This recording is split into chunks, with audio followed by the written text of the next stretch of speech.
The heavy marble doors of the grand hall slammed shut, echoing like a final death knell against the cold stone walls. Elara stood at the center of the royal dais, her simple gray dress a stark contrast to the shimmering silk of the aristocrats surrounding her. She did not tremble. She held her thick leather ledger tightly against her chest, offering it as her only dowry to the man the fates had chosen for her. Alpha King Kalen towered over her, clad in polished steel and arrogance. He looked down at her ink-stained fingers and sneered. He did not see the meticulous financial architecture that could save his crumbling empire. He only saw a peasant obsessed with numbers. Kalen snatched the heavy book from her grasp and dropped it deliberately. The ledger hit the pristine floor with a loud crack, its carefully bound pages spilling open.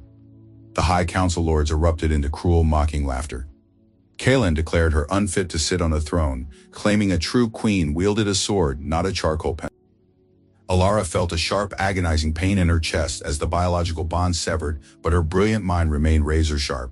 She did not weep for a man too blind to see that. She knelt, collected her scattered pages, and turned her back on the laughing king, walking out into the freezing night. Which country are you listening from? Please comment below. I would love to know how far this story reaches. 3 years had passed since the heavy marble doors of the capital closed behind her.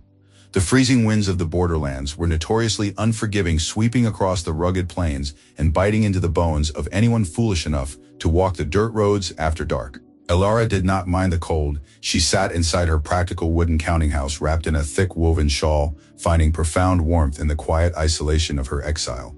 There were no gilded mirrors or velvet curtains in this room.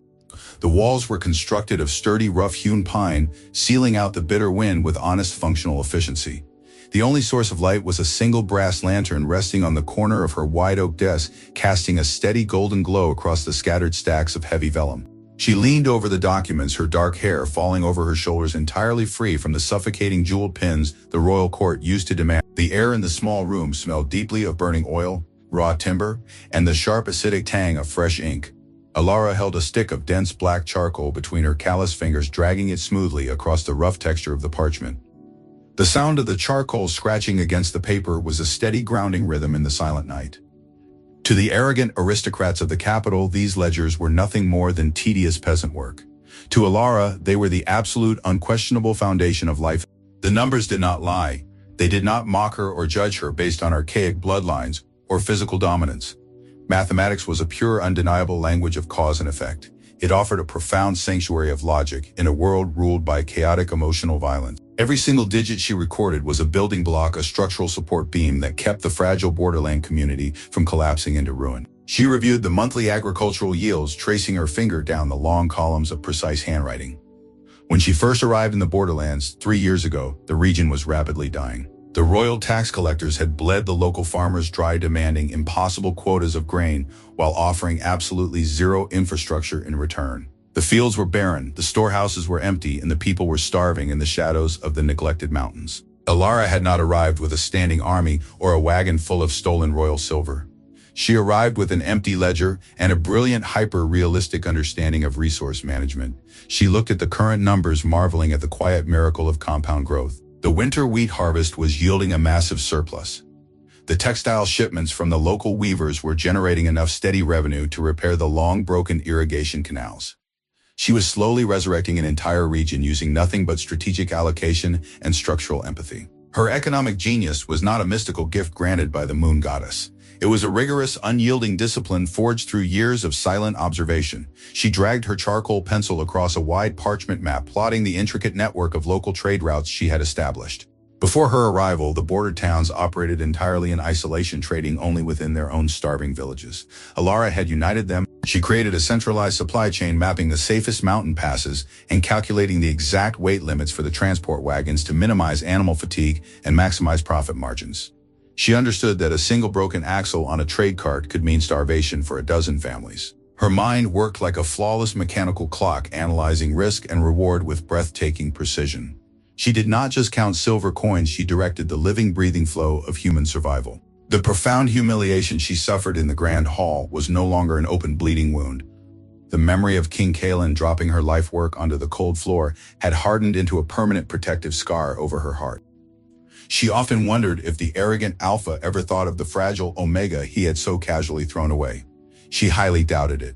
He was a man consumed by the illusion of power, blinded by his polished steel and his deep inheritance. He would never understand the profound power of a well-managed grain silo or the undeniable sovereignty of a balanced trade ledger. She reached for her ceramic mug, taking a slow sip of bitter root tea to keep herself awake. The long hours of the night were her domain. Elara took a slow, deep breath, inhaling the quiet peace of her hidden sanctuary.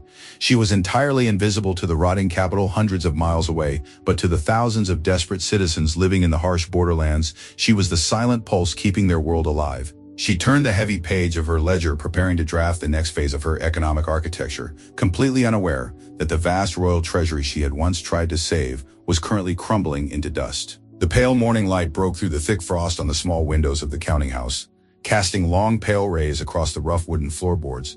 The quiet isolation of Elara's long night was quickly replaced by the steady heavy footsteps of the borderland locals gathering at her door. They did not come bearing weapons or wearing heavy armor. They were young farmers with dirt beneath their fingernails, exhausted weavers smelling of damp wool, and aging blacksmiths carrying the physical weight of a lifetime of unrewarded labor. They filed into the small room with profound respect, removing their thick woolen caps and speaking in hushed, reverent tones. Elara sat behind her wide oak desk, acting as the steady anchor in their chaotic, impoverished lives. She did not look down on them or view their meager earnings with royal disgust. She saw the undeniable human capital standing right in front of her. A young woman named Elara stepped forward, her rough hands nervously twisting the hem of her faded apron. She explained in a trembling voice that the harsh winter had destroyed her old wooden loom. She possessed the skill to weave the finest durable cloth in the region, but without the physical machinery, she was completely paralyzed, unable to generate the income required to feed her small siblings. An older man named Taurus nodded in heavy agreement, confessing that he needed a new iron plow to break the frozen earth for the spring planting. But the local merchants demanded a sum of silver he could never hope to save in a single lifetime. The archaic financial system of the capital was deliberately designed to keep these people exactly where they were, trapped in an endless, suffocating cycle of poverty and absolute dependence. Because Elara listened to their desperate struggles, her mind rapidly shifting into a state of pure hyper-realistic calculation. She did not offer them empty aristocratic pity or false prayers to a distant goddess. She offered them the sheer, undeniable power of collective economic architecture. She dragged a piece of charcoal across a fresh sheet of vellum, drawing a single large, unbroken circle. She placed a dozen small marks around the perimeter of the ring, looking up into the tired eyes of the gathered workers. Her voice was steady and clear, carrying the quiet authority of a master builder laying a new foundation. She explained that individually, their small handfuls of copper coins were entirely powerless against the crushing weight of the merchant class. But if they bound their resources together, funneling their meager savings into a single, highly disciplined collective pool, they could instantly generate the massive capital needed to break the barrier of poverty. She introduced them to the revolutionary concept of the group fund, a complex spending management system she had meticulously engineered in the dark hours of the night. She broke down the mathematics of survival, translating advanced economic theory into the grounded reality of their daily lives. She explained that the central fund would purchase the heavy iron plow for Taurus this week, allowing him to double his crop yield. In return, a calculated fraction of his surplus harvest would flow directly back into the communal pool, rapidly replenishing the resources required to purchase a new durable loom for Elara the following month. They would not owe crushing interest to a corrupt royal bank. They would owe their prosperity entirely to each other, bound by a flawless ledger of mutual trust and strategic collective allocation. The young workers and aging tradesmen stared at the charcoal circle on the vellum, completely paralyzed by the sheer magnitude of her brilliant intellect. They had spent their entire lives believing that massive wealth and structural power were magical privileges reserved exclusively for the alpha nobility. Elara was proving with absolute mathematical certainty that true economic power belonged to anyone who understood the basic physics of resource management. She was weaponizing their copper coins, transforming their isolated struggles into a massive, unbreakable financial phalanx. A profound shift occurred in the cramped wooden room. The suffocating atmosphere of desperate poverty evaporated, replaced by the breathtaking hum of empowered human realism. The locals stepped forward one by one, emptying their small leather pouches onto the oak desk. Elara dipped her quill into the dark inkwell, carefully recording every single name and every single copper piece with absolute sacred precision.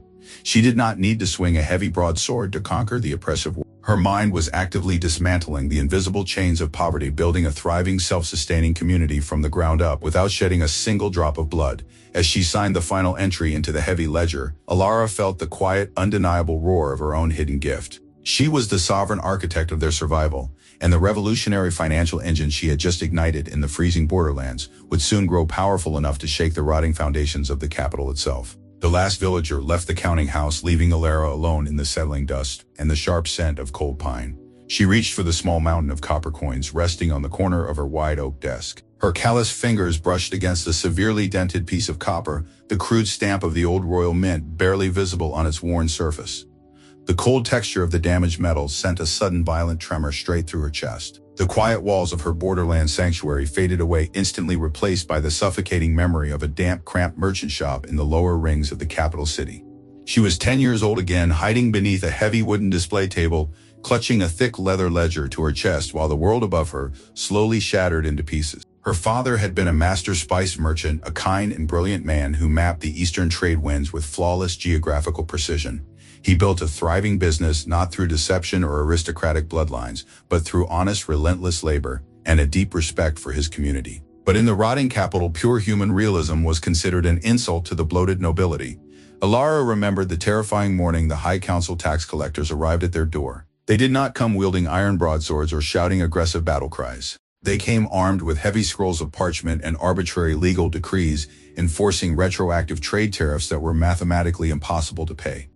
She watched from the shadows as the arrogant lords systematically dismantled her father's entire life. They did not physically strike him. They used the absolute crushing weight of economic corruption to break his spirit. They seized his supply wagons, froze his trade routes, and legally confiscated his warehouses under the false pretense of royal emergency taxes. Elara witnessed the terrifying reality that true violence did not always leave physical bruises. The most devastating weapon in the world was a corrupt ledger. She saw her proud, capable father reduced to a hollow, weeping shell, begging the indifferent aristocrats for the mercy of a single bag of grain to feed his daughter. They laughed at his tears, kicking over his brass scales, and boarding up the wooden doors of his shop, condemning them to a life of freezing poverty in the lower slums. The memory burned in her mind like a hot branding iron.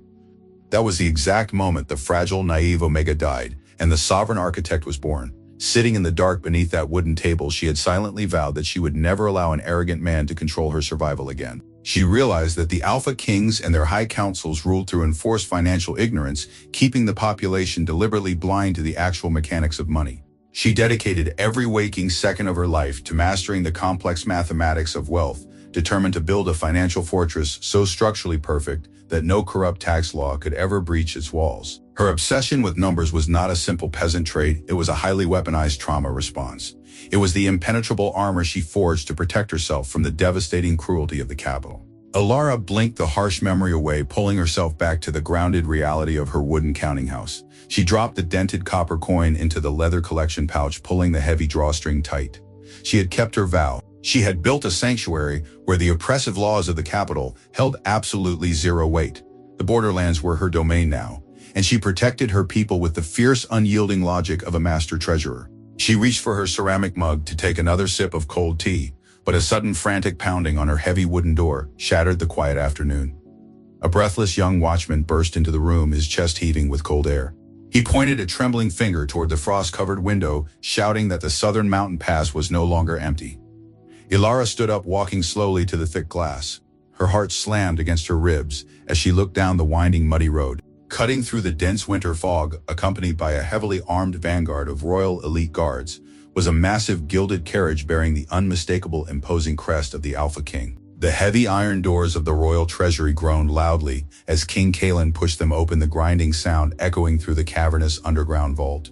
He carried a single flickering torch, his massive shoulders tense beneath his thick steel breastplate. He had spent the last 3 years expanding his military borders, believing that conquering new lands would automatically generate endless wealth. He had trusted the High Council to manage the domestic infrastructure, assuming that ledgers and tax policies were beneath the attention of a true alpha warrior. He stepped into the massive stone chamber, lowering the torch to inspect the physical reality of his empire. The breath caught painfully in his throat. The towering wooden vaults that were supposed to hold the combined wealth of the southern continent were entirely empty. There were no mountains of gleaming silver, no heavy iron chests overflowing with minted gold, and no emergency reserves of grain currency. There was only cold gray dust and the terrifying silence of absolute bankruptcy. Kalen walked slowly to the center of the vast empty room, the heavy footfalls of his armored boots mocking him with their hollow echoes. The brutal truth of his profound ignorance crashed down upon him like a collapsing stone wall. The High Council lords, the very men who had laughed with him in the Grand Hall, 3 years ago, had systematically bled the kingdom completely dry. They had embezzled the war spoils, hoarded the agricultural taxes in their own private estates, and drafted disastrous trade tariffs that choked the capital out of existence. His massive standing army currently encamped outside the city walls had not been paid in. The lower rings of the capital were already rioting, the starving citizens setting fire to the merchant districts in desperate bids for survival. He reached down to the heavy iron broadsword, resting at his hip, feeling the cold, useless metal. He was the most feared warrior on the continent, capable of crushing a rebellion with brutal physical force, but he was utterly paralyzed. He could not stab inflation, he could not swing his blade to behead a famine. The raw brute force he had worshipped his entire life was completely mathematically powerless against a collapsed supply chain. He dropped the torch onto the stone floor, letting the flame flicker and die, reducing the empty vault to suffocating darkness. In the pitch black, he realized that he was a king of ashes. He had built an empire of polished steel on a foundation of rotting wood. The agonizing memory of the grand mating ceremony flashed through his mind, piercing his chest with a sudden, inexplicable ache. He remembered the fragile Omega. He had publicly humiliated the woman who had clutched a heavy leather ledger as if it held the secrets of the universe. He had tossed her life work onto the floor, blinded by the toxic traditions of his aristocratic bloodline. He pushed the painful memory away, unable to face the sheer magnitude of his past cruelty, while his present world was actively burning to the ground. He needed an immediate functional solution, not a journey into emotional regret. He climbed the winding stone stairs back to his private royal chambers, his mind racing through the desperate military reports he had received earlier that week. There was only one anomaly in the entire crumbling continent. The royal spies had reported a baffling economic miracle occurring in the harsh northern borderlands. A region that was historically barren and impoverished was suddenly flowing with massive, unregulated wealth. The spies whispered terrified rumors of a mysterious figure known only as the master accountant, an anonymous genius who had organized the desperate peasant class into an impenetrable financial phalanx. This unseen architect had established highly profitable trade routes and amassed a staggering surplus of raw capital entirely independent of the royal bank. Kalen realized with cold clinical logic that his standing army would mutiny and burn the capital to the ground within a week if he did not secure that borderland wealth immediately. He needed the master accountant. He knew he could not simply send his royal guard to demand tribute. The corrupt High Council had eyes everywhere, and if the greedy lords realized the king was seeking outside financial salvation, they would instantly initiate a violent coup to seize the borderland wealth for themselves. He had to move in absolute secrecy. Kalen stripped off his heavy golden crown, tossing the useless metallic symbol onto his velvet bed. He unbuckled his polished steel breastplate, letting the heavy armor crash to the floor. He shed the archaic vanity of the Alpha King, dressing himself in the worn leather tunic and heavy woolen cloak of a common traveling mercenary. He strapped a plain iron sword to his back, covering his recognizable scarred face with a thick dark scarf. He looked at his reflection in the tall glass mirror, seeing a desperate broken man forced to abandon his rotting throne. He slipped out of the royal palace through a hidden servant corridor, moving through the panicked riding streets of the lower capital under the cover of the moonless night. He reached the hidden royal stables, saddling his fastest warhorse in complete silence. As he rode out of the towering iron gates of the city, the freezing northern wind bit through his common cloak, but the cold he felt originated from the deep hollow void in his chest. He spurred his horse forward, galloping into the harsh, unforgiving darkness toward the rugged borderlands. He was a king riding out to beg a nameless peasant for the salvation of his empire, completely unaware that the supreme financial genius he was desperately seeking was the exact same woman he had broken and discarded 3 years ago. The frozen dirt road stretched out before him, but as the first light of dawn broke over the jagged mountain pass, a massive coordinated ambush waited silently in the thick pine trees ahead. The grueling journey through the jagged mountain passes took nearly 2 weeks of relentless, exhausting riding. King Kalen pushed his massive warhorse to the absolute physical limit, enduring heavy freezing rain and biting northern winds that threatened to turn the blood in his veins to solid ice. As he finally descended the last treacherous rocky slope into the northern borderlands, he braced his broad shoulders for the familiar, depressing sight of absolute societal decay.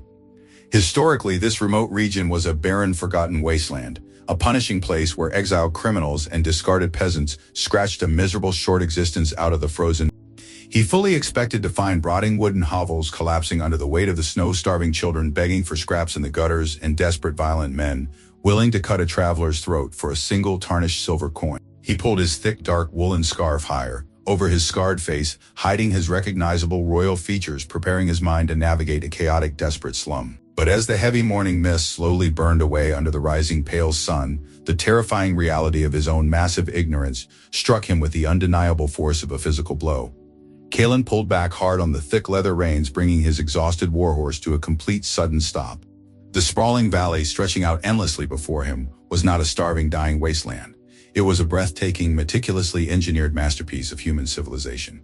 The main central road leading into the bustling town was not a treacherous river of deep freezing mud. It was flawlessly paved with tightly packed crushed stone, laid out in a perfectly straight geometric line that allowed massive, heavily loaded trade wagons to roll smoothly without ever sinking or breaking their wooden axles. Deep, properly angled drainage ditches ran parallel to the road, channeling the melting mountain snow away from the vital travel routes and directly into a massive, complex network of functioning agricultural irrigation canals. Kalen slowly urged his massive horse forward, his dark eyes wide with profound, silent disbelief. He entered the bustling outskirts of the border town, feeling as though he had crossed an invisible barrier into an entirely different world. The architecture here was not built from the arrogant, polished marble and useless gold leaf of his capital city. It was constructed of honest, sturdy mountain pine and heavy gray river stone, but it was maintained with absolute structural perfection. Towering grain silos stood in perfectly spaced rows, their sloped roofs sealed tightly with thick black pitch to prevent any moisture from destroying the precious winter harvest. Massive wooden water wheels turned with a steady, reliable rhythm in the rushing river, powering large textile mills and humming lumber saws that vibrated with endless productive energy. The air did not smell of rotting garbage or desperate burning fires like the terrifying lower rings of his royal city. It smelled deeply of fresh baking bread, cut timber, and the sharp, clean scent of thriving human industry. He rode deeper into the central merchant square, the heavy iron hooves of his horse clicking rhythmically against the pristine swept cobblestones. He looked closely at the common citizens moving rapidly around him, and a deep, agonizing sense of personal shame began to violently crush his chest. There were no armed royal guards beating the crowds back with heavy iron clubs to maintain order. There were no starving beggars pleading for mercy in the cold shadows. The people walking these streets were simple commoners, but they carried themselves with the undeniable quiet dignity of profound financial security. The young men and women loading the heavy wooden trade wagons were dressed in thick, durable woolen coats, their faces full and healthy, completely untouched by the horrific famine currently destroying the Southern Empire. They moved with a synchronized, flawless efficiency, cooperating with one another, not out of military terror, but through the absolute logic of shared mutual. Kalen sat in his worn leather saddle and watched a local blacksmith hand a large, heavy bundle of forged iron tools to a passing farmer. No silver coins were violently haggled over, and no threats were exchanged. The farmer simply presented a small piece of heavy vellum marked with a distinct dark wax seal. The blacksmith nodded respectfully, recording the transaction in a thick communal ledger resting on a sturdy wooden stand. It was a seamless, fluid exchange of vital resources based entirely on structural trust and flawless collective accounting. The Alpha King sat completely frozen, realizing that his entire brutal worldview had been a massive, devastating lie. He had spent his entire life believing that true power was forged in the heat of violent battle and enforced by the sharp edge of a heavy broadsword. He truly believed that the common people needed the terrifying dominance of a royal alpha to keep them from descending into chaotic violence. Looking at the peaceful, thriving miracle of the borderlands, he finally understood that brute force was actually the weakest, most pathetic form of governance. The anonymous master accountant had not conquered this wild valley with a standing army. This unseen genius had completely conquered starvation and poverty using nothing but raw mathematics, strategic taxation, and profound structural empathy. They had successfully built an impenetrable economic fortress that completely shamed the vast, useless military might of the entire royal empire. Kalen felt a sudden, desperate urgency to meet the brilliant mind that had engineered this flawless reality. He needed to surrender his rotting, crumbling kingdom to this vastly superior intellect before his people completely destroyed themselves. He carefully dismounted, tying his exhausted horse to a sturdy wooden post near a bustling public well. He approached a small group of older merchants preparing to respectfully ask for directions to the counting house. But before he could speak, the peaceful, productive rhythm of the trade square was suddenly shattered by the harsh, screaming voices of violent men entering the northern gate. The harsh, screaming voices shattered the peaceful rhythm of the bustling market square. Kalen turned his head, pulling his thick woolen scarf higher over his scarred nose. Riding through the northern gate was a small band of heavily armed men wearing the tarnished silver armor and dark crimson cloaks of the royal capital tax collectors. These were the rogue enforcers of the corrupt high councilmen who used their official titles to terrorize the outer provinces and extort wealth to line their own pockets. They rode their massive war horses, aggressively pushing through the crowd of commoners, kicking over baskets of winter root vegetables and shouting arrogant threats.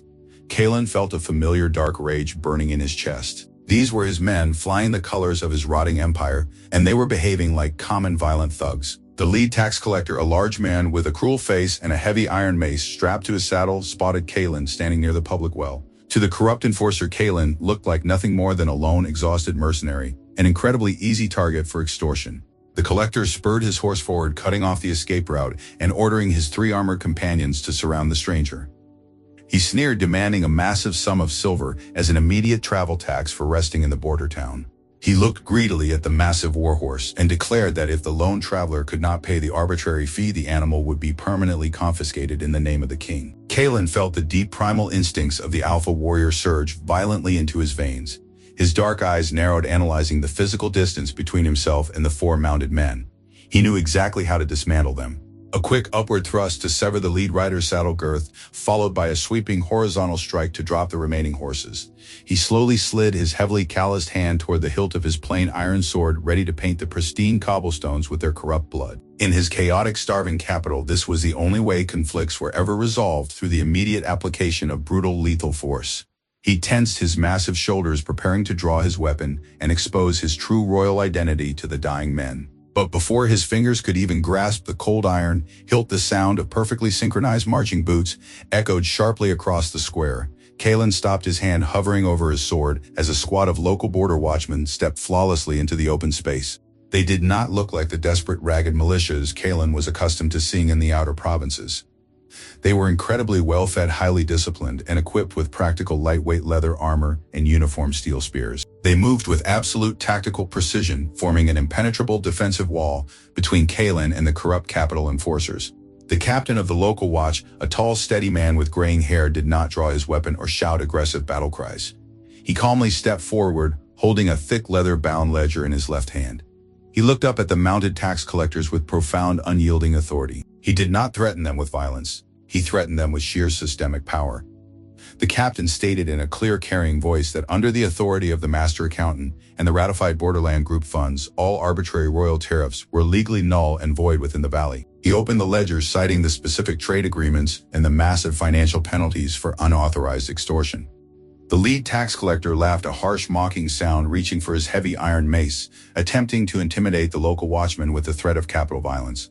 The captain did not flinch or step. He simply stated with cold human realism that the Border Watch was funded entirely by the collective wealth of the citizens standing around them. He explained that if the capital enforcers drew their weapons, the watch would legally seize the massive royal trade wagons currently waiting at the southern pass, entirely bankrupting the High Council supply lines in a single afternoon. The captain closed his heavy ledger, the sound echoing like a finalized death sentence.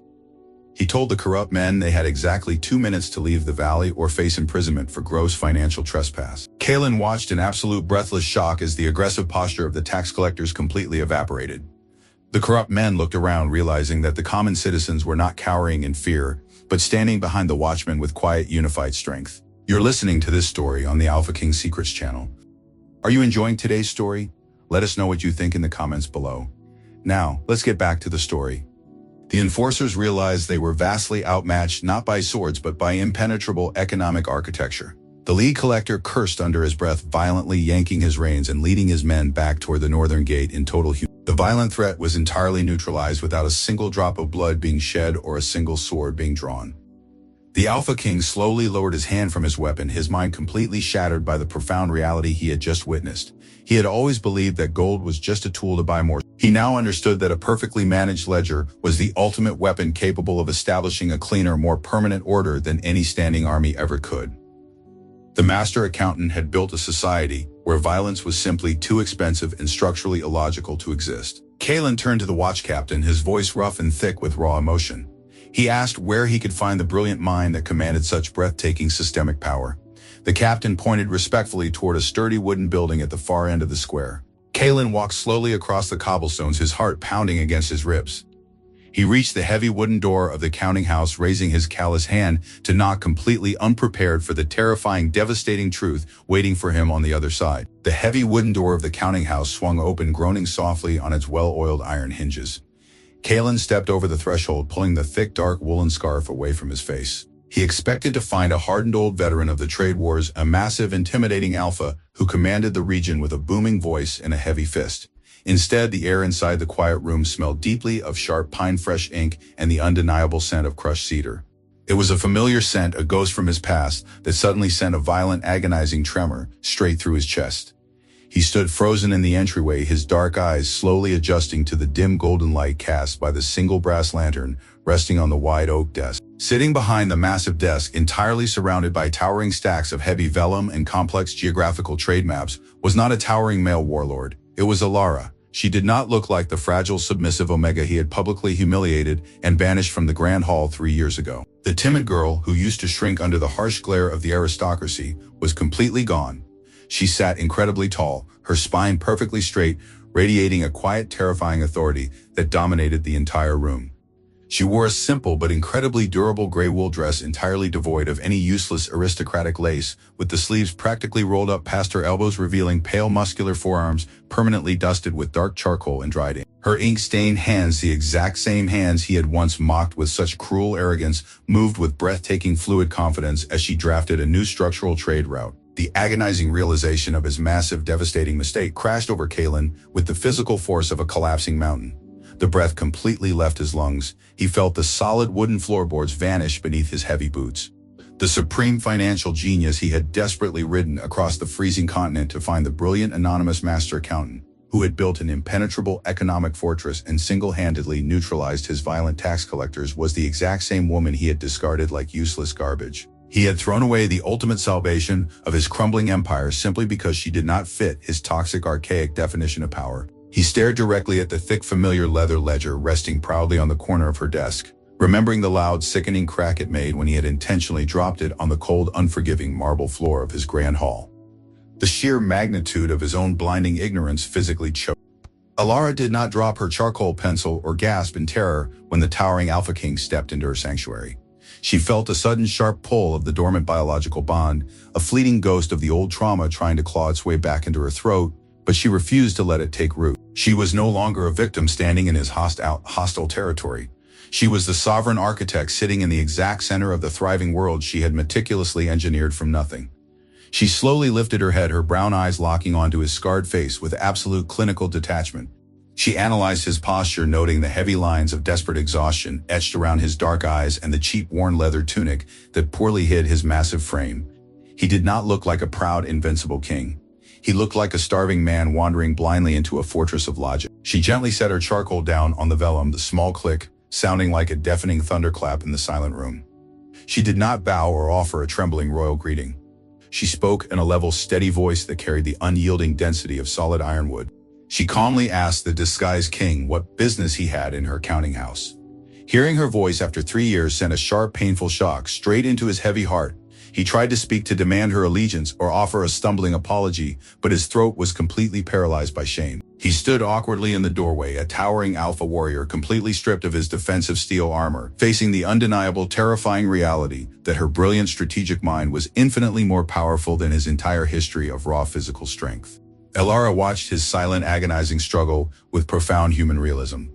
She knew exactly why he was standing in her office. The complex network of trade routes she managed gave her absolute perfect vision into the economic collapse of the southern capital. She knew his royal treasury was empty, and his starving standing army was on the verge of violent mutiny. She leaned slowly back in her sturdy wooden chair, interlacing her heavily calloused, ink-stained fingers, resting them confidently on the massive stack of approved communal group fund contracts. She told him with cold, grounded certainty that she did not accept royal currency or empty aristocratic titles in her valley. If he wanted to survive the coming winter, he would have to surrender everything he believed about power. Kalen swallowed hard, stepping forward to finally speak, but as he opened his mouth, a loud, chaotic crash echoed from the back storage room of the counting house, instantly shattering the heavy tension between them. The sudden, chaotic crash from the back storage room echoed loudly through the counting house. Kalen reacted instantly, driven by years of violent military conditioning. His calloused hand gripped the cold iron hilt of his sword, pulling the blade halfway from its leather scabbard, his massive body pivoting to shield Elara from an unseen assassin. But Elara did not flinch or dive beneath her heavy oak. She simply sighed, a quiet, exasperated sound that held no fear. A young teenage apprentice covered head to toe in thick black dust stumbled out of the storage area coughing and apologizing profusely. He had tripped over a loose floorboard and dropped a massive wooden crate of raw, unrefined charcoal. Kalen stood frozen, his iron weapon half drawn, his heart hammering against his ribs in the silent room. He looked at the trembling boy and then at the sovereign architect. Elara did not shout or threaten the apprentice with physical punishment. She calmly instructed the boy to sweep the usable pieces into the secondary forge bin and accurately record the lost inventory in the minor deficit ledger. True leadership, she demonstrated, was not about terrifying subordinates into submission, but about structural recovery and precise spending management. Kalen slowly slid his heavy sword back into its scabbard, the metallic scrape sounding pathetic and entirely useless in the face of her calm systemic control. He realized with agonizing clarity that his aggressive combat reflexes were completely obsolete in her world. He stepped forward, closing the distance between them until he stood directly in front of her massive desk. He did not puff out his broad chest or demand respect. He looked into her brown eyes, feeling the crushing weight of his absolute failure tearing through his soul. He confessed that his royal treasury was nothing but a cavern of cold dust. He admitted that the corrupt High Council had bled the southern capital dry, and his massive standing army was starving on the verge of a violent, catastrophic mutiny. His deep voice cracked as he stripped away his royal pride, completely exposing his profound ignorance.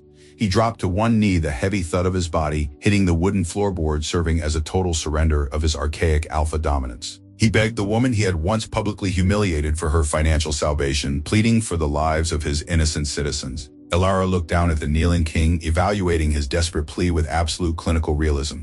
She did not feel a rush of petty vindictive triumph. She felt the heavy calculating logic of a master treasurer assessing a massive systemic risk.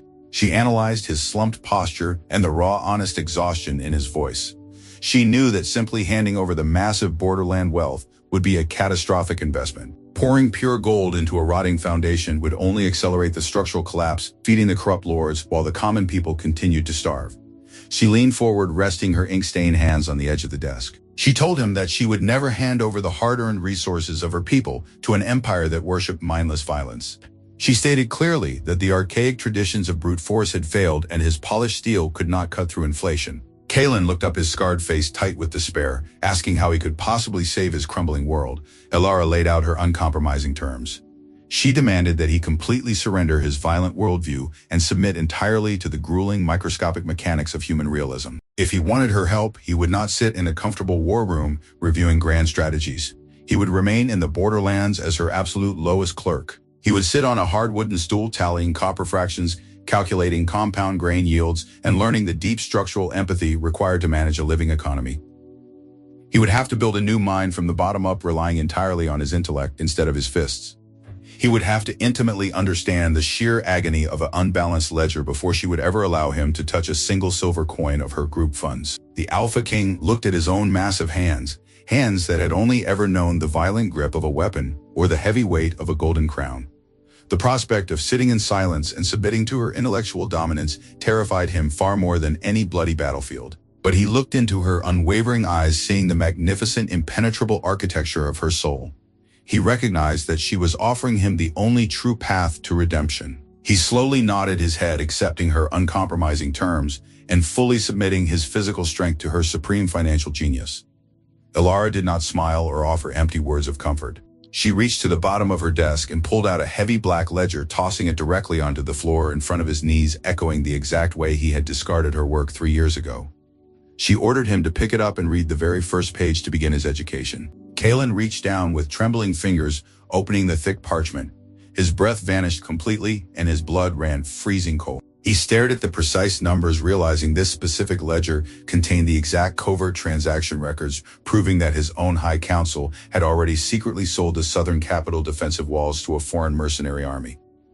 The freezing wind howled violently against the thick pine walls of the counting house, but inside the air was thick with the quiet heat of intense concentration. It was long past midnight. The rest of the border town was asleep, safe in the secure economic architecture. She sat at her wide oak desk reviewing the final grain allocations for the upcoming spring.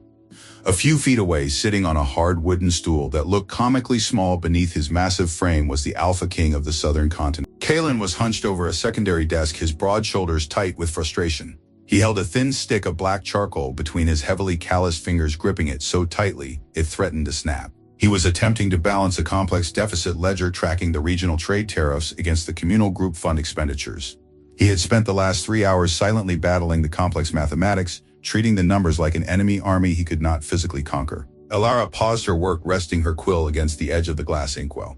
She watched him with quiet, analytical realism.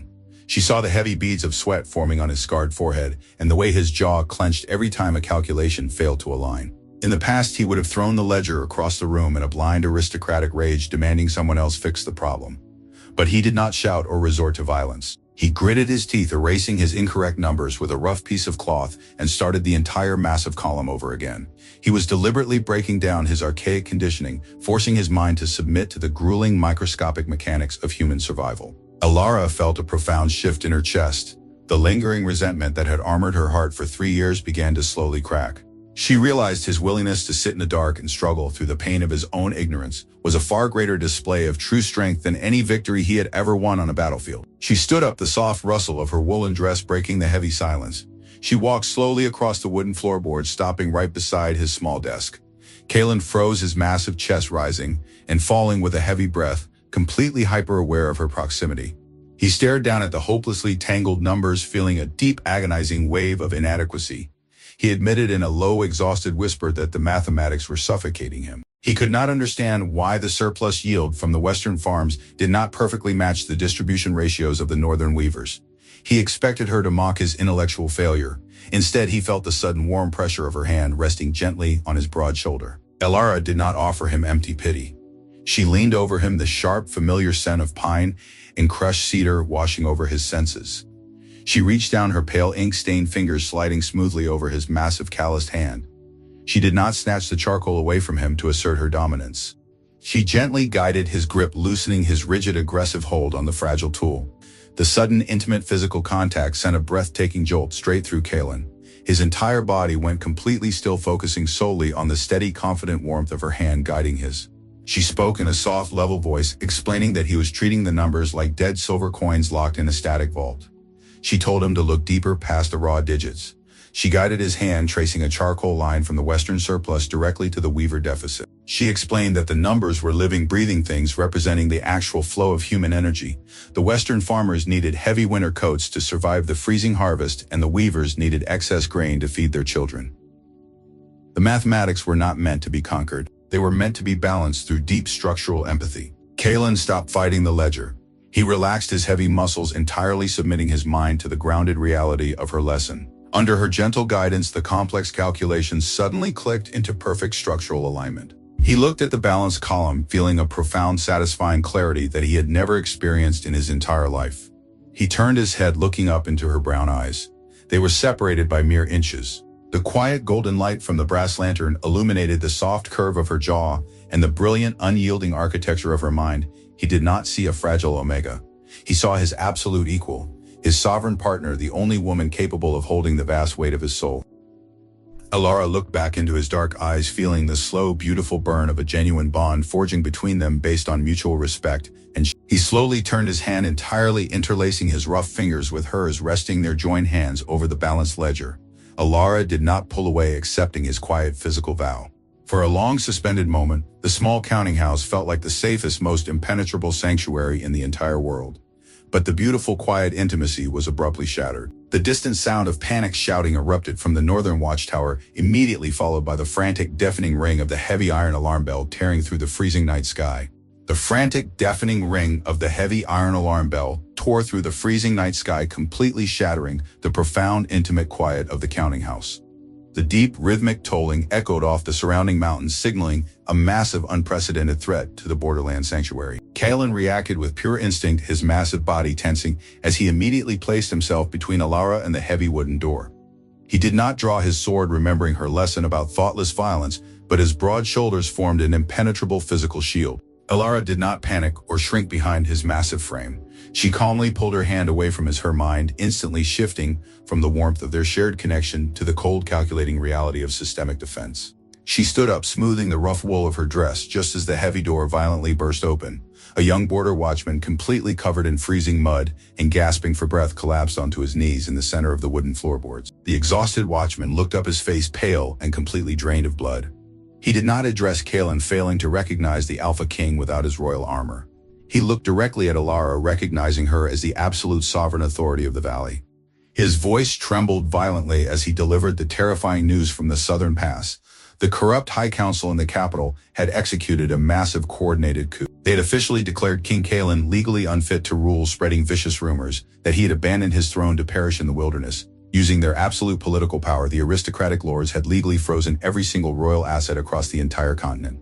The vast empire and all of its remaining resources were now under the total tyrannical control of the greedy men who had once destroyed her father. Kalen felt a sickening wave of betrayal wash over his chest, realizing his entire life of military service had been erased by a single corrupt legal document. But the political coup was only the beginning of the nightmare.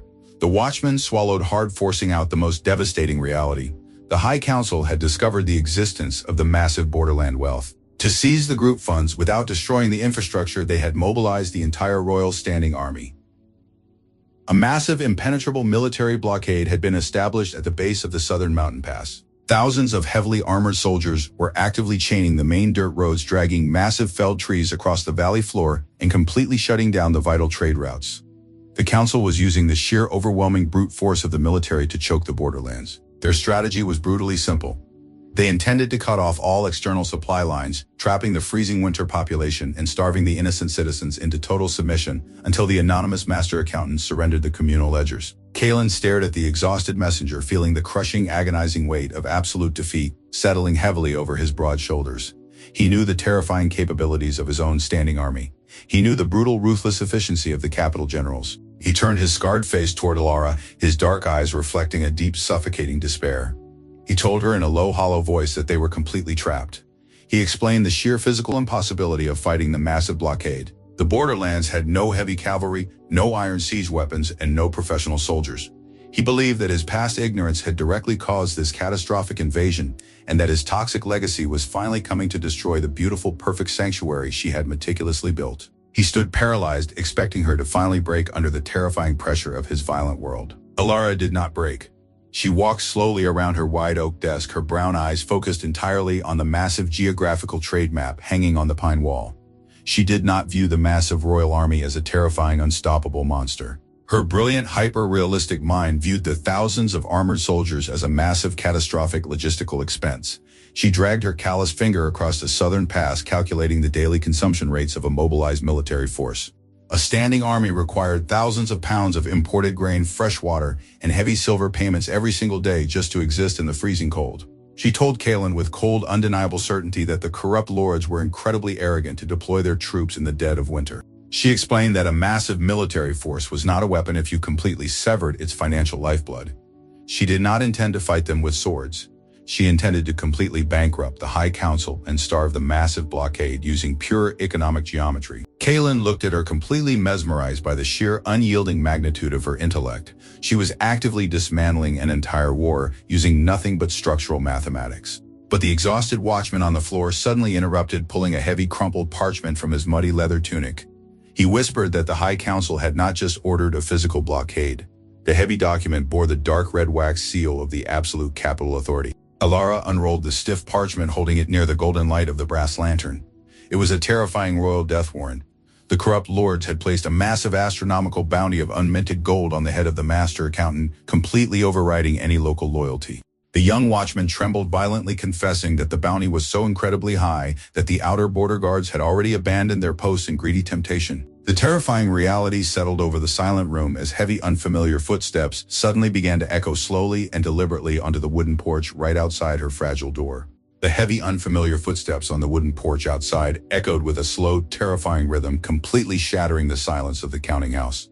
The heavy wooden floorboards creaked under the weight of the unseen threat. Kalen moved instantly, his massive body completely eclipsing the fragile wooden door. He did not care that he was no longer wearing his heavy steel breastplate or his royal golden crown.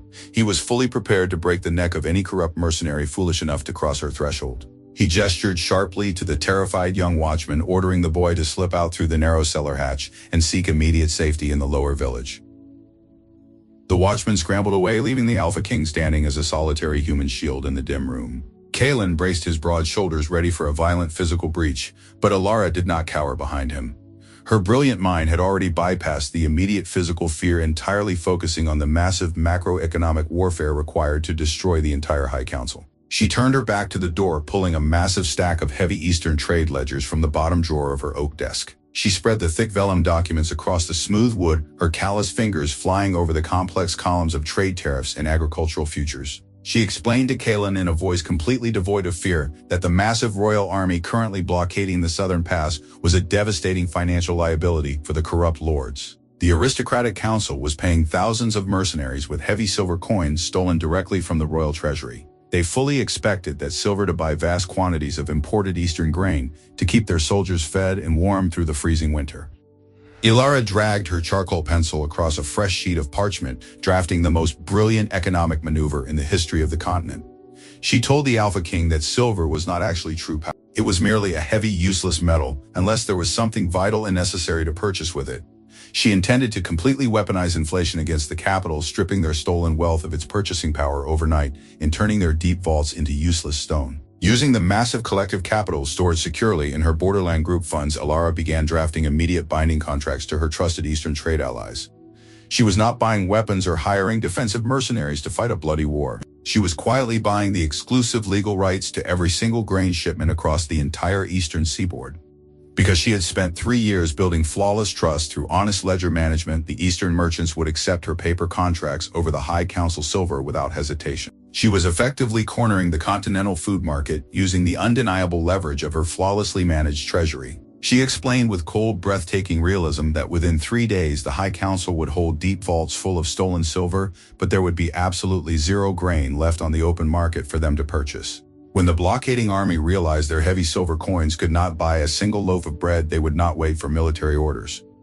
They would instantly desert the corrupt lords, completely dissolving the massive military threat without a single physical battle. Kaelin watched her ink-stained hands moving rapidly across the parchment, completely mesmerized by the sheer unyielding magnitude of her intellect. She was executing the most devastating siege he had ever witnessed, actively dismantling an entire corrupt empire from a small wooden desk in the freezing wilderness. He had spent his entire life believing that warfare required violent bloodshed, the crushing weight of iron armor, and the terrifying roar of a charging cavalry.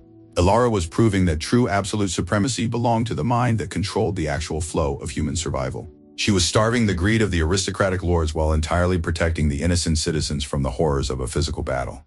He looked at her, illuminated by the golden light of the brass lantern, feeling an overwhelming tidal wave of profound reverence and absolute devotion. She was not just a master accountant anymore. She was the sovereign queen of a new realistic world, and he was profoundly honored to simply stand guard at her door while she actively rewrote the history of their entire civilization.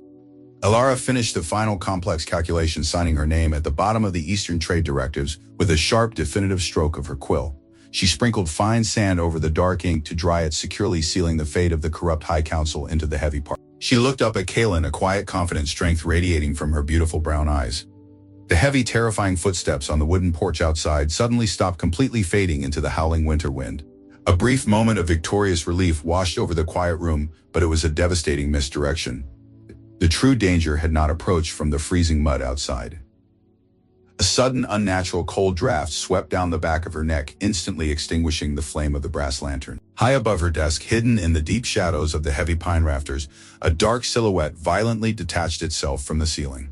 Before Kaelin could shout a warning, the elite capital assassin dropped silently through the pitch-black air, holding a jagged poison blade aimed directly at the heart of the sovereign architect. The pitch-black darkness of the counting house was instantly shattered by the violent kinetic impact of two massive bodies colliding in midair. Kaelin did not rely on his vision to intercept the falling threat. His deeply ingrained military instincts guided his movement entirely by the faint displacement of the freezing air. He lunged across the wide oak desk, throwing his massive muscular frame directly into the path of the jagged poison blade. A sickening, heavy thud echoed through the room as the Alpha King caught the elite capital assassin crashing violently onto the sturdy wooden floorboards. Elara did not scream or shrink into the corners. She stood perfectly still behind her desk, listening to the brutal, terrifying sounds of a lethal physical struggle occurring entirely in the dark. Kaelin did not draw his iron sword. He used his raw, crushing physical strength not to assert his dominance over the world, but to serve as the ultimate protective shield for her sanctuary. He pinned the writhing assassin to the floorboards, his calloused hands easily overpowering the mercenary and disarming the toxic weapon. The jagged dagger clattered harmlessly away. With a final heavy strike, Kaelin rendered the corrupt killer completely unconscious, neutralizing the immediate physical threat without resorting to lethal bloodshed. Elara calmly reached into her deep pocket, pulling a small piece of flint and steel. The sharp sparks briefly illuminated the dark room before a steady warm flame caught the wick of a secondary oil lamp. The golden light washed over the chaotic scene, revealing Kaelin kneeling on the floor, his chest heaving with exhaustion. His dark eyes scanned the high rafters for any secondary threats before looking up at her with the absolute devotion of a true protector. Elara looked down at the unconscious assassin, realizing the profound, terrifying desperation of the corrupt High Council.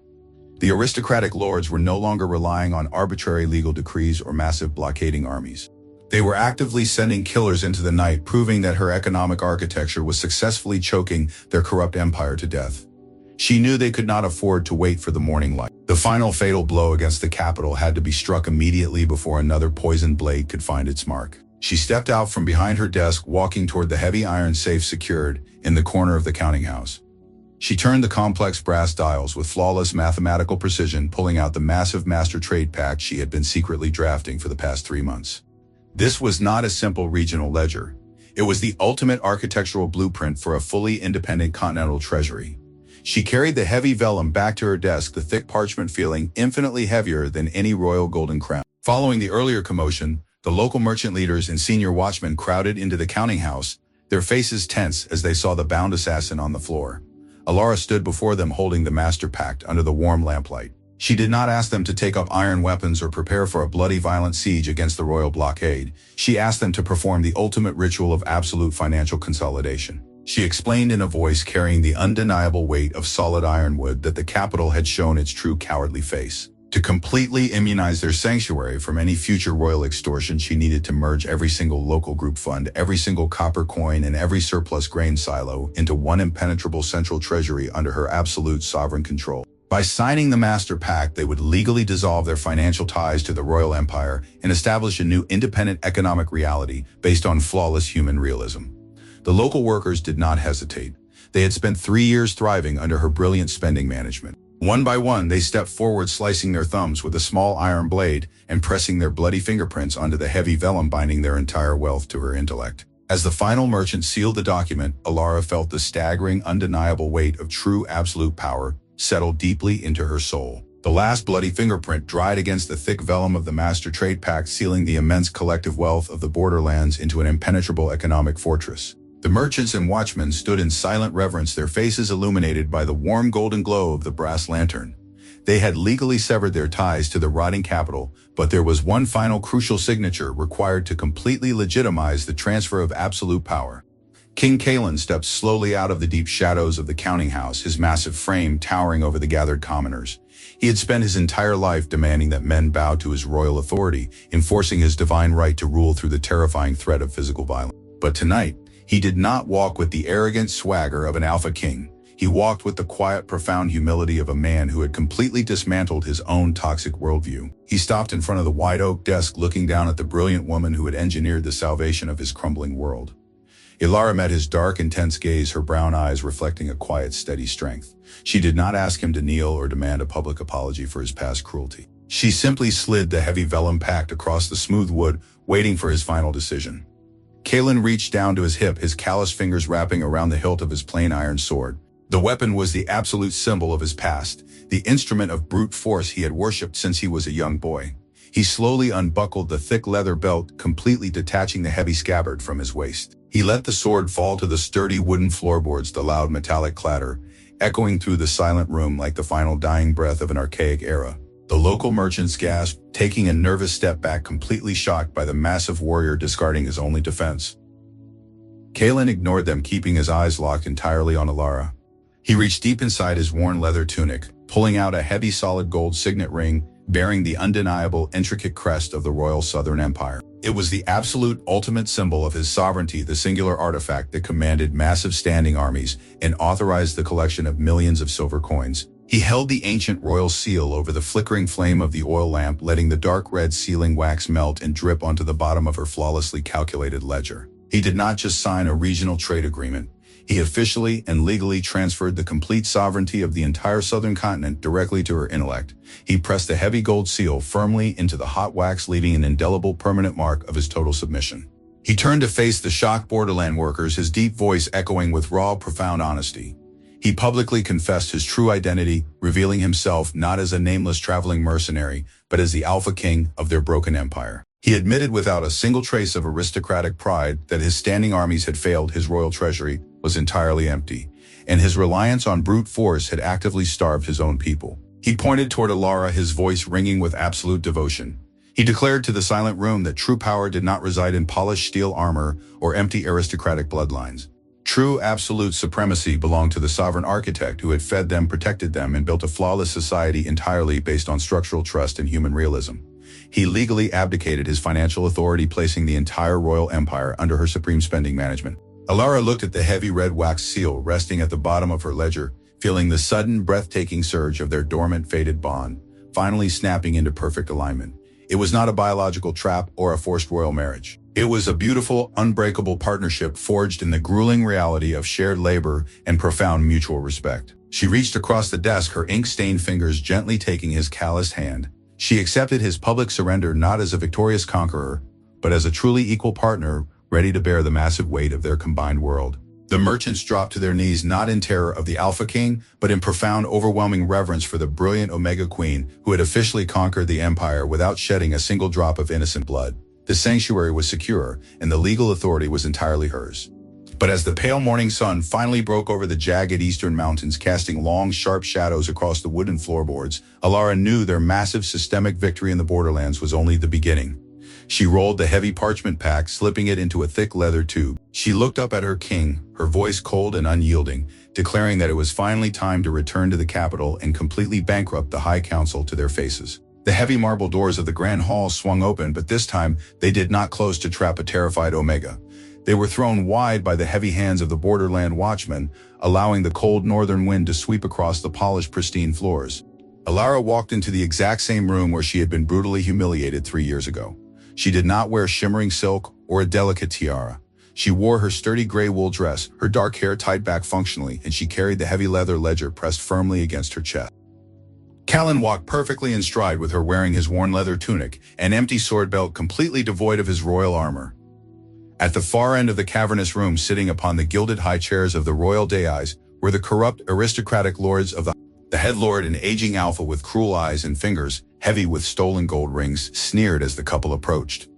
He looked at Callan with absolute arrogant disgust, assuming the king had been broken by the wilderness and had returned to beg for his life. The lord mocked the king loudly, his voice echoing off the high stone arches, laughing that the mighty warrior had crawled back to the capital, hiding behind the skirts of a useless ink-stained peasant.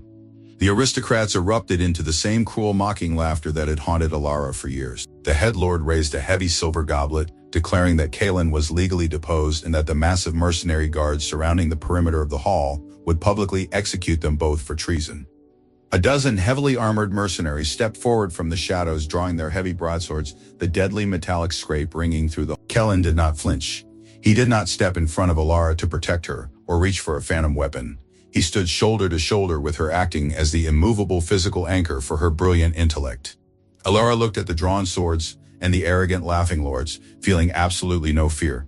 The deep, agonizing trauma that this room used to hold was entirely evaporated, completely replaced by the cold, unyielding certainty of structural mathematics. She did not shout over their laughter. She stepped forward, holding up her calloused hand in a quiet, commanding gesture that somehow carried more weight than a royal decree. She gently opened the thick leather ledger, resting it on the polished edge of a marble display table. She looked directly at the captain of the mercenary guard, reading off a specific sequence of numbers. She stated the exact amount of silver the High Council owed his men, detailing the massive back pay the lords had illegally withheld for the past 4 months. The mercenary captain froze, his heavy sword hovering in the air, completely shocked by her absolute knowledge of his private financial contracts. Elara turned her brown eyes toward the pale, trembling aristocratic lord. She explained in a calm, clinical voice that she had spent the entire journey south executing the Master Trade Pact. She did not bring an army to fight their mercenaries. She simply bought their debts. She produced the signed legal vouchers from her deep pocket, proving with absolute, undeniable human realism that the Borderland Group funds now officially owned every single outstanding contract of the Royal Guard. She told the mercenaries that if they arrested the High Council lords right now, they would immediately receive their full back pay directly from her central treasury, plus a heavy winter bonus calculated with perfect compound interest. The sheer undeniable logic of her financial architecture hit the Grand Hall with the devastating force of a physical earthquake. The aristocrats scrambled out of their gilded chairs, shouting panicked orders demanding their purchased soldiers strike the Omega down. But pure silver could not compete with the flawless systemic trust Elara had built. The mercenary captain looked at the desperate screaming lords and then looked at the sovereign architect, offering him a guaranteed livelihood. Without a single word, the captain turned his heavy broadsword entirely away from Elara, aiming the sharp iron blade directly at the chest of the head council lord. The remaining guards immediately followed suit, surrounding the royal dais and completely trapping the corrupt aristocrats in their own grand hall. In less than 5 minutes, Elara had successfully bankrupted the most powerful men on the southern continent, completely stripping them of their vast stolen wealth and their terrifying military power without ever swinging a single weapon. The head lord fell to his knees on the cold marble floor, his stolen gold rings clattering against the stone exactly where her ledger had fallen 3 years ago. He wept openly, begging the king for aristocratic mercy, citing his ancient bloodlines and his historical service to the throne. Kalen looked down at the pathetic, broken man, feeling absolutely zero pity. He told the weeping lord that the era of ancient bloodlines was officially dead, and that the only law that mattered now was the supreme ledger of the sovereign queen. Elara closed her heavy book, the loud, solid thump sealing the permanent destruction of the archaic empire. She had won. The corrupt High Council was entirely dismantled, and the vast resources of the southern capital were finally under her absolute spending management. But as the mercenaries moved forward to place heavy iron shackles on the weeping aristocrats, the desperate head lord suddenly lunged. Driven by pure terrifying madness and the absolute loss of his massive fortune, he pulled a highly concealed jagged glass dagger from his silken sleeve, aiming a frantic lethal strike directly at Elara's unprotected back. The head lord lunged with terrifying desperate speed, the jagged glass dagger aimed directly at the spine of the sovereign architect. But Kalen had not abandoned his protective instincts, he had only mastered them. Before the corrupt aristocrat could even cross half the distance, the Alpha King moved with breathtaking fluid precision. He did not draw a weapon or strike a lethal blow. He stepped smoothly into the path of the attack, catching the lord's wrist in his massive calloused hand. With a sharp, precise twist, Kalen completely disarmed the weeping man, forcing him down onto the cold, polished marble floor. The glass dagger shattered harmlessly against the stone. Kalen looked down at the pathetic former lord, his dark eyes reflecting absolute calm human realism instead of violent rage. He declared that death was far too easy an escape for a man who had actively starved thousands of innocent citizens. Elara turned around completely unfazed by the violent attempt on her life. She looked at the groveling aristocrats, now securely shackled by the very mercenaries they had once employed. She did not sentence them to the executioner's block or the dark dungeons beneath the palace. She opened her heavy leather ledger, calculating the exact economic deficit they had inflicted upon the southern capital. Her voice rang clear and cold, echoing through the Grand Hall. She sentenced the corrupt High Council to a lifetime of rigorous manual labor. They would spend the rest of their days breaking heavy rocks in the northern quarries, hauling raw timber, and repairing the broken agricultural irrigation canals until their massive financial debts to the common people were entirely repaid. The arrogant men who had once worshipped their ancient bloodlines were dragged out of the Grand Hall weeping loudly as they were permanently reduced to the exact same grueling physical labor they had forced upon the lower classes for centuries. The cavernous marble hall was finally silent, completely purged of its toxic archaic history. The remaining royal guards and local border watchmen who had followed them south looked toward the gilded velvet thrones sitting elevated on the royal dais, expecting Elara and Kalen to take their traditional places as the new supreme rulers. Kalen offered his hand, ready to escort her to the seat of absolute power, but Elara looked at the massive golden chairs with profound clinical disgust. She knew that sitting above the people only created a blind spot to their suffering. She gently shook her head, rejecting the archaic symbol of aristocratic vanity. She told her king that true power did not sit on a cushioned chair, it worked in the trenches of human survival. She turned her back on the thrones, walking purposefully out of the Grand Hall and descending deep into the lower levels of the royal palace. Kalen followed her, his massive frame radiating quiet, immense pride, as they entered the heavy iron doors of the central royal treasury. The sprawling underground vault was a terrifying monument to the High Council corruption. While the lower rings of the capital city had starved and burned, the aristocrats had hoarded mountains of stolen grain currency, heavy silver bars, and incredibly rare Eastern textiles in these doors. The wealth was stagnant, completely useless dead capital that served absolutely no human purpose. Elara did not waste a single second celebrating her victory. She immediately established her wide oak desk in the exact center of the vast treasury, transforming the cold, silent vault into the beating heart of a new economic empire. She unrolled her massive geographical trade maps, her calloused ink-stained fingers flying across the parchment as she drafted immediate spending management protocols. She ordered the massive iron gates of the palace thrown wide open for the first time in generations. Using her flawless logistical architecture, she organized an immediate, continuous flow of vital resources directly to the starving citizens in the lower rings. She mobilized the palace guards not to intimidate the population, but to escort heavy wooden wagons overflowing with hoarded grain and winter textiles into the poorest districts.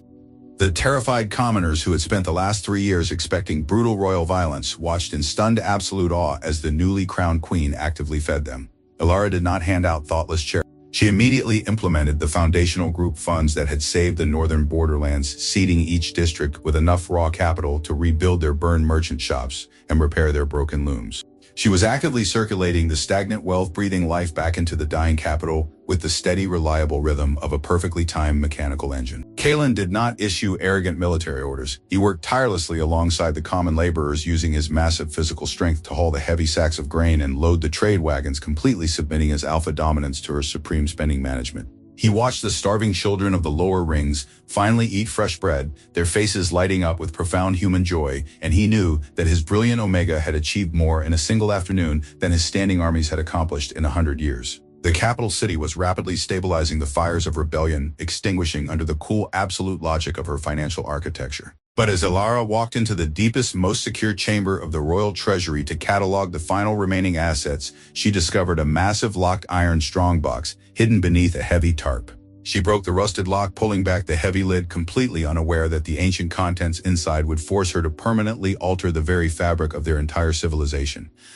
The heavy lid of the iron strongbox groaned as Elara pushed it backward, revealing a massive stack of incredibly ancient, crumbling vellum scrolls. The pungent smell of deep dust and aged leather filled the small, secure chamber of the treasury. She carefully lifted the top scroll, her callous fingers gently brushing away centuries of neglect. She unrolled the fragile parchment under the steady golden light of her oil lamp, her brown eyes scanning the faded ink. It was not a hidden cache of magical weapons or a secret map to buried gold. It was the original founding charter of the entire southern continent, written over 400 years ago by the very first builders of the civilization. As her brilliant mind rapidly absorbed the archaic text, a profound, chilling realization washed over her. The ancient laws did not mention supreme aristocratic bloodlines, divine alpha dominance, or crushing trade tariffs. The original kingdom had been founded entirely on the principles of collective labor, shared agricultural resources, and strict communal spending management. The corrupt High Council had spent generations actively rewriting history, legally burying the true human realism of the past to establish their toxic, violent hierarchy. Elara felt a fierce, undeniable fire ignite deep within her chest.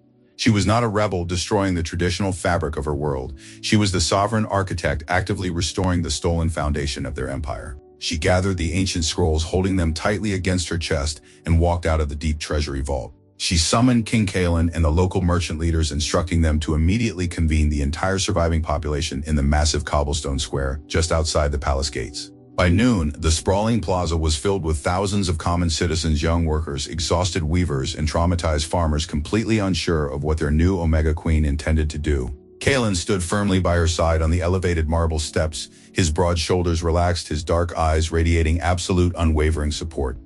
He did not carry a weapon or wear a crown, serving entirely as the physical anchor for her massive intellectual presence. Elara stepped forward, the crisp afternoon wind catching the dark strands of her hair. She did not shout or attempt to terrorize the crowd into submission. She spoke with the steady, carrying rhythm of a master builder, laying a permanent, indestructible. She held up the ancient founding charter, revealing the devastating truth that the poverty they had suffered for generations was an illegal, artificial construct.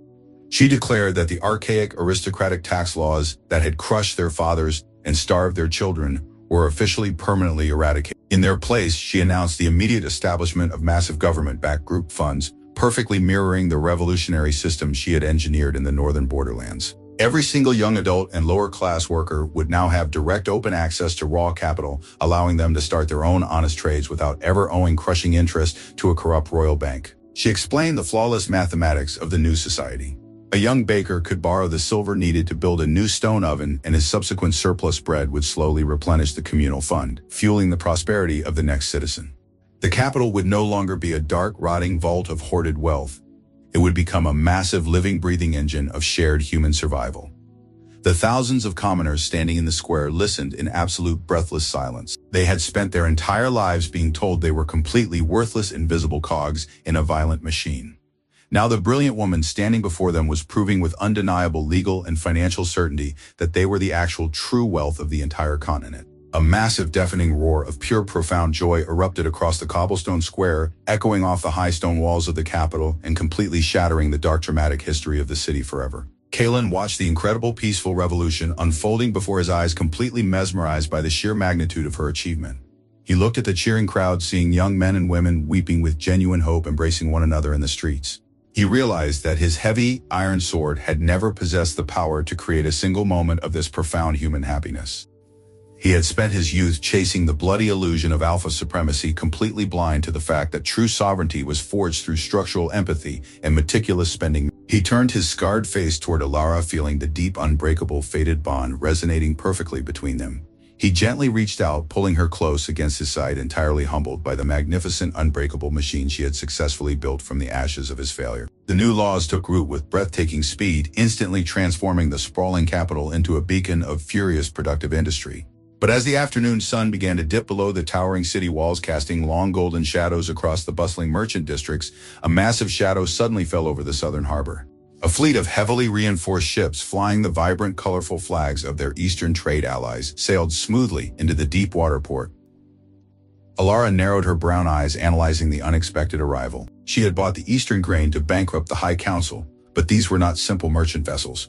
They were massive diplomatic galleons carrying the sovereign rulers of the eastern continent. The foreign kings had witnessed the sheer, terrifying brilliance of her economic warfare, and they had crossed the treacherous ocean not to trade but to deliver a final, unprecedented proposition that would either permanently cement her massive legacy or plunge the entire world into a completely new kind of structural war. The massive eastern galleons did not bring war to the southern harbor.